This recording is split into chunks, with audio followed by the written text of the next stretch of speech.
My name is Eamonn Madden and I'm from the Kettles Heritage Society.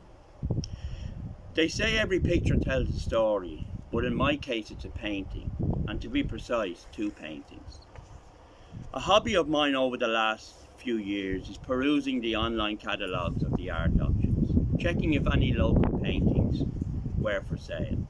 There I was on a warm summer Sunday morning in May 2013, browsing through Adam's online catalogue, when my attention was drawn to two paintings titled Near Malahide. One was Rob's Wall on the coast, but the other was Feltram Hill with its windmill and sails. Unusually, Feltram Hill was from the Kettles Lane or western side, because most of the paintings I've seen were from the eastern side. The paintings were by Thomas Lindsay, an English painter, in the middle of the famine in 1850. And the Feltram Hill painting was dated 13th of September 1850, and Rob's Wall was dated 22nd of August. Next day I headed into Adams, which is close to St. Stephen's Green. Adams explained to me that the paintings came from Pym's gallery in London and had been in England for the past 160 years. Pym's assumed the places were English, as most of Lindsay's paintings were of London and Suffolk.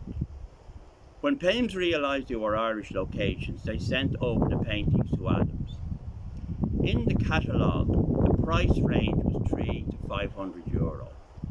At auction I had to go as high as €900 plus fees. When I collected the paintings that night, Adam said to me, "You had some opposition there on the phone from someone in Malahide, but I think they were after the Rob's Wall painting." Since we set up Kettles Heritage Society a few years ago, the people in the Feltram Hill painting have interested me more and more.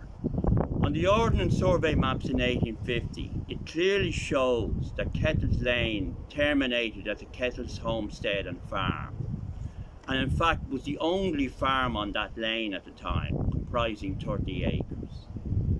So some of the men in the picture were in all probability members of the Kettle family. In 1850, Andrew Kettle was 17 years of age, and he would be similar age to the boy in the picture.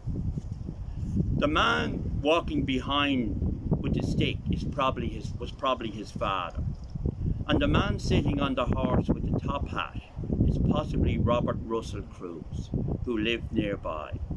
He trusted Andrew in 1860 to manage the Russell Cruise estate when Robert went into exile for his involvement in the 1848 rebellion.